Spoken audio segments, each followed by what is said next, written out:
भी एक बहुत महत्वपूर्ण बात है। जो पर नियंत्रित है वो दूसरों को नियंत्रित करके स्वनियंत्रित ना होने का जो फ्रस्ट्रेशन है उसको मिटाने का असफल प्रयास करता है। जो स्वनियंत्रित है वो दूसरों को नियंत्रित करता ही नहीं, उसके होने मात्र से दूसरा भी स्वनियंत्रित होना ही चाहता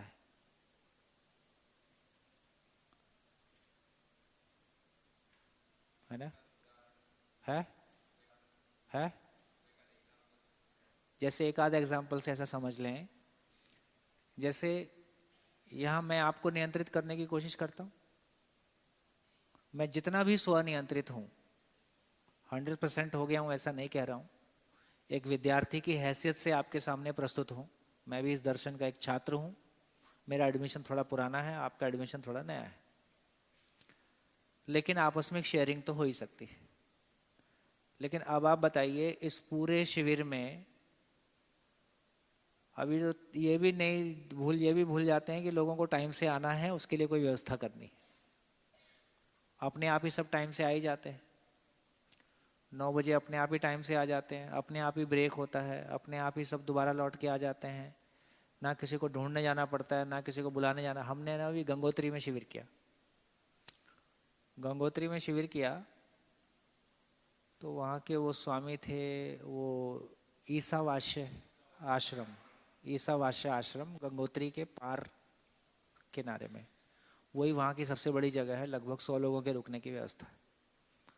तो ऐसा हमारे मन में भाव था कि साल में 3 शिविर गंगोत्री के दायरे में, गंगोत्री, यमुनोत्री, केदारनाथ, बद्रीनाथ, इस बहाने हमारा भी हिमालय जाने का होगा। और यदि इतनी श्रेष्ठ आत्माएं होंगी, है ना, तो उनसे उनका भी आशीर्वाद ले लें। तो हम साल में 3 शिविर उधर करते हैं। अभी जून में उत्तरकाशी में होगा और नवंबर में बद्रीनाथ होगा। तो हमने गंगोत्री में शिविर किया।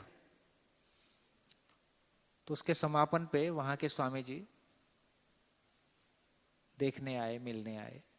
तो ब्रीफ में उनको बता भी दिया। तो उन्होंने कुछ अच्छी बातें बोली। उन्होंने कहा, देखो कथा हम भी करते हैं, पर हमारी कथा 3 घंटे की होती है, क्योंकि उससे ज़्यादा रोक के रख पाएं ये संभव नहीं होता है। और 3 घंटे में भी बाथरूम आते रहता है सबको। तो बोले, और दूसरा ये है कि आपकी कथा में काले बाल वाले लोग ज़्यादा हैं। वो कथा ही बोल रहे थे। आपकी कथा में काले बाल वाले ज़्यादा हैं। कितने हैं जो 35 के नीचे हैं? 35 के नीचे हाथ उठाओ, है ना? देखो 35 के नीचे। अक्सर कथाओं में सफ़ेद बाल वाले लोग ही आते हैं, बेशक उन्होंने काले कर रखे होते हैं।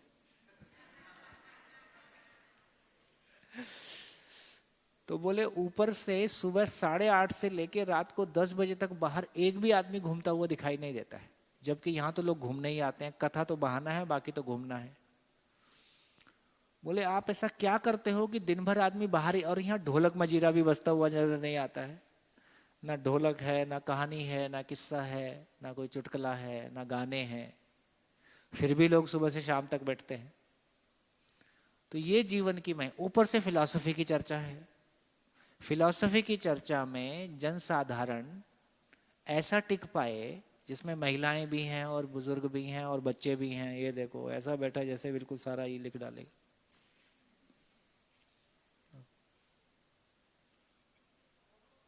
होमवर्क करता है ना, उसको अच्छा लगता है ना बैठ के, है ना। बच्चों के संस्कार के लिए यह बहुत प्रभावशाली तरीका है। गर्भ संस्कार, और जिनके बच्चे थोड़े से भी 1, 2, 3, 4, 5 साल के हैं, वो शिविरों में आते हैं तो वो बड़े लोगों को इतनी गंभीरता के साथ इतने घंटे पढ़ते हुए देखते हैं। ऐसे घर में देखते हैं कि बड़े हमको पढ़ने बोलते हैं, खुद पढ़ते नहीं हैं। यहाँ देखते हैं कि ये क्लास बहुत तगड़ी है, जहाँ पप्पा मम्मी सुबह से शाम तक लगे रहते हैं। तो उनको अपने से लगता है कि यार ये कोई पढ़ना लिखना कोई बड़ा काम होता है। जब ये सारे बड़े लोग बैठ के पढ़ते लिखते हैं और ऐसी क्लास चलती है, तो बच्चों के लिए पढ़ाई लिखाई के प्रति सम्मान बने, पढ़ाई लिखाई के प्रति उसके मन में, है ना, कोई बड़ा भाव आए, ये भी उसके लिए बहुत प्रभावशाली तरीका है। तो उन्होंने लास्ट में एक बात बोली। बोले बोले हमारे पास ज्ञान तो है पर मुट्ठी खुल नहीं रही है। उन्होंने कुछ अपना शब्द यूज किया था। मैं तो, आप तो थे उस शिविर में, वे थे ना, बाबूजी थे। तो उन्होंने बोला था कि हमारे पास हमारी मुट्ठी बंद है, हमारे पास ज्ञान तो है पर मुट्ठी खुल नहीं पा रही है। तो आज की परिस्थितियों के अनुसार, आज की मनःस्थिति, आज की परिस्थिति में ज्ञान को कैसा प्रस्तुत किया जाए। आज कितने सारे लोग हैं जिनके बच्चे इसलिए आए हैं कि उनके माँ बाप में बहुत चेंज आया है। कितने लोग, कितने बच्चे कह सकते हैं कि अपने माँ बाप में चेंज आया है? कितने लोग कह सकते हैं कि उनके पूरी फैमिली में कोई चेंज आया है ना? खैर सभी, अधिकांश, क्योंकि शिविर का तो कोई एडवर्टीजमेंट होता नहीं है। ये शिविर चुपचाप मौन चलता रहता है, कोई एडवर्टीजमेंट नहीं है किसी तरह का। जो लोग शिविर करके जाते हैं वही लोग अगला शिविर ऑर्गेनाइज कर रहे होते हैं। तो मैं कहना चाहता हूँ कि ये बहुत आशा की किरण है। हमने सुना था कि लोग समझते नहीं हैं, लोग तो सुनना नहीं चाहते हैं। अब पता चला कि हमारे पास सुनाने का मटेरियल नहीं होता है, इसलिए सुनना नहीं चाहते। बच्चे सुनना नहीं चाहते हैं, बच्चे पढ़ना नहीं चाहते हैं, बच्चे सुनना भी चाहते हैं, बच्चे पढ़ना भी चाहते हैं। हमारे पास सुनाने और पढ़ाने का हैसियत नहीं है, ऐसा कहना पड़ेगा। तो इन सारी संभावनाओं को देखते हैं। हाँ जी, कहाँ से शुरू हो गया मामला? स्वनियंत्रण। आपने कुछ बोला था, आपने क्या बोला था? स्वनियंत्रण पर। अब देखो जितने लोग, अब मुझको तो पता नहीं है, जितने लोग बीड़ी, सिगरेट, पान, तंबाकू, गुटखा, टीवी, मोबाइल जितने घंटे देख रहे होते हैं रूटीन में, शिविर में आने के बाद वो अपने आप कम हुआ है कि ज़्यादा हुआ है? कितने लोग कह सकते हैं कि हमारा ध्यान इन चीज़ों पे कम जा रहा है? ये अपने आप ही हो रहा है, किसी को कुछ भी कहा नहीं जा रहा है ना? हाँ जी। तो इसका मतलब है कि एक वातावरण जहाँ स्वनियंत्रित होने का संदेश दिया जा रहा है, जहाँ कुछ भी मानने के लिए नहीं कहा जा रहा है, कोई उपदेश नहीं, कोई चाहिए नहीं, किसी भी तरह का आपको मना नहीं रहे हैं कि आपको समाज के लिए कुछ करना है। आपको ना समाज के लिए कुछ करना है, ना आपको परिवार के लिए कुछ करना है, ना देश के लिए कुछ करना है। आपको करना है, सुखी होना आपकी आवश्यकता है, और आपके सुखी होने के लिए उपयोगी होना आपकी आवश्यकता है। इसलिए 100 बार आपको उपयोगी होना पड़ेगा, नहीं तो दुखी रहो। शुभकामनाएं। दुखी आप होना नहीं चाहते, सुखी आप होना ही चाहते हैं। इसलिए स्वयं के लिए उपयोगी होना, समाधानित होना, परिवार के लिए उपयोगी होना, समाज के लिए उपयोगी होना, सभी के लिए उपयोग। तो कुल मिला के मेरी खुशी मेरी उपयोगिता का विस्तार है।